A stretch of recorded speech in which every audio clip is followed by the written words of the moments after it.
Like seeds scattered in an immense rice paddy, deprived of the golden rays of the sun, engulfed in an overflowing water of a nearby river, separated and isolated.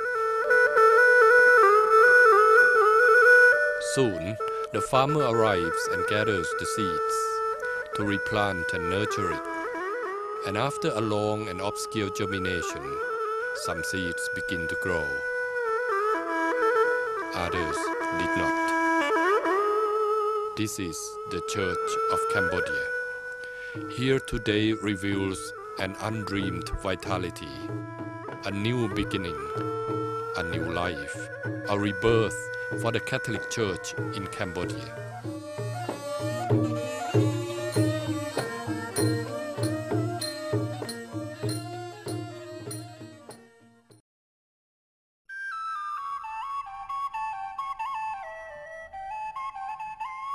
Catholicism in Cambodia started in the 16th century with the arrival of several foreign Catholic missionaries. In the following centuries, the Catholic Church in Cambodia was witness to a constant cycle of devastation and rebuilding. The turn of the century marked several milestones for the Catholic Church in Cambodia.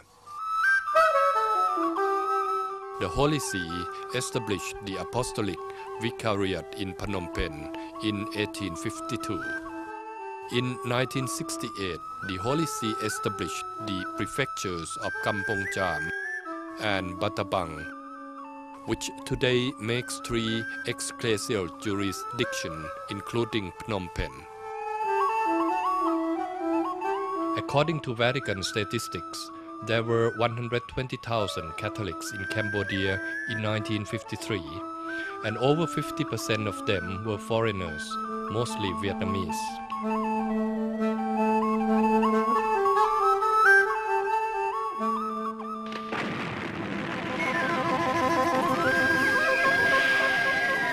However, conflict and civil war in the earlier centuries, as well as the genocide era of the Khmer Rouge in the 70s, decreases the number of Catholics in the country.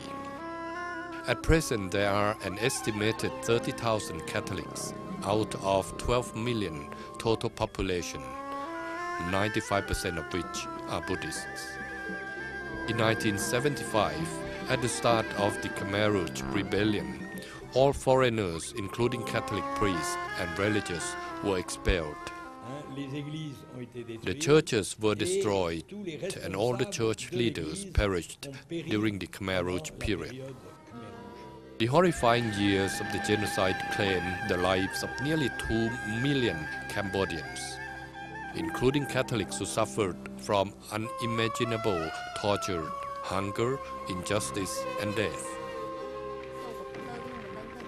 We heard gunshots in our village. Pol Pot men came and burned everything that the people owned.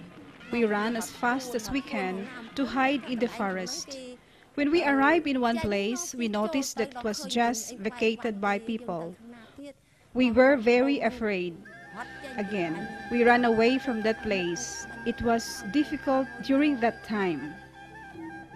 If you eat only one vegetable like cucumber, you will be killed.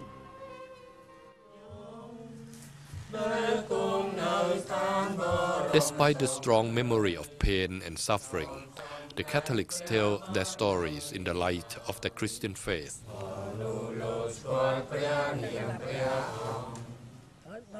During that time, I met one nun. The soldiers killed her. But before she was killed, she said to me, "Tam, take this rosalis and keep it, so that you can give to others. Promise me not to lose your faith in God." I used to pray by myself alone in secret, or else they would kill me. The Cambodians have great regard for both foreign and Khmer Christian martyrs. Monuments were built in memory and honor of them. The monument of the late Khmer Bishop Joseph Shama Salas in Thangkok carries symbolisms that mean a lot to the Cambodians. All folks in the village of Thangkok and Balang recall with fondness the memory of their beloved bishop. We are afraid others may know that Monsignor Salas celebrated Mass for us. If they know, they will kill us. Bishop Salas was the first Khmer bishop who died of exhaustion in a forced labor camp in 1977. Monsignor Salas was not killed by soldiers. He died because he was sick and hungry. What united the Christians in prayer was Bishop Salas' pectoral cross that was passed around while hidden under a chicken nest. This cross is now in the possession of Bishop Emile Destum. This cross was given to me on the day of my ordination by Monsignor Salas' mother, who came and placed it round my neck. It was a very moving moment, above all for the Christian community, who felt at that moment that the community was renewed.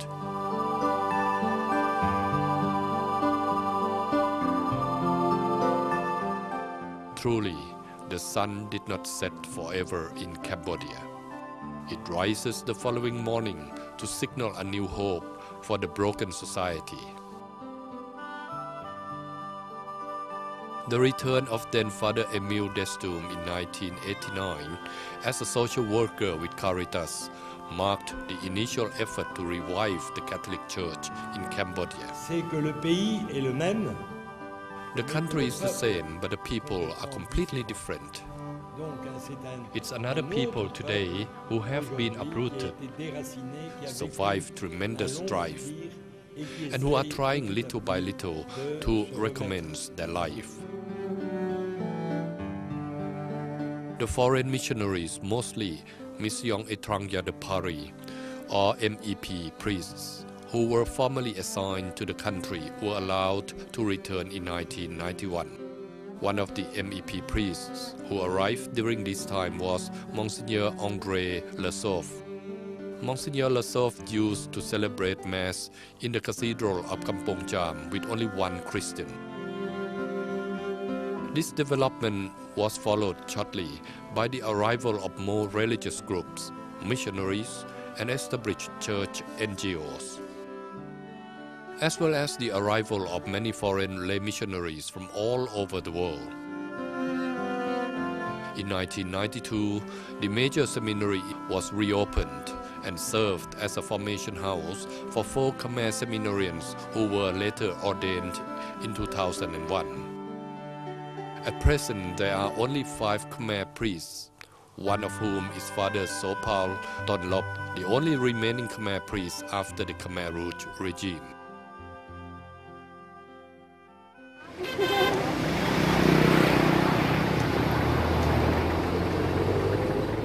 With the provision in the Cambodian constitution that recognizes freedom of religion and diplomatic relations with the Holy See, the revival of the Catholic Church is now in full swing.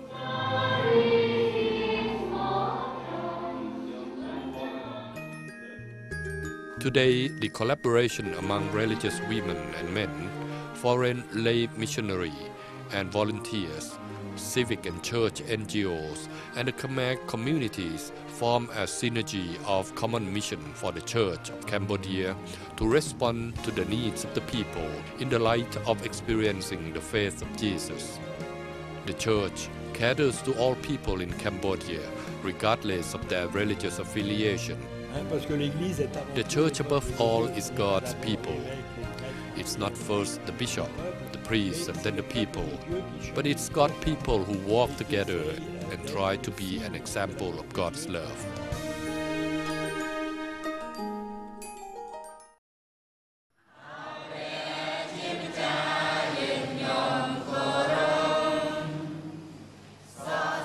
The pastoral and worship activities of the church give high consideration in respect with the Cambodian culture.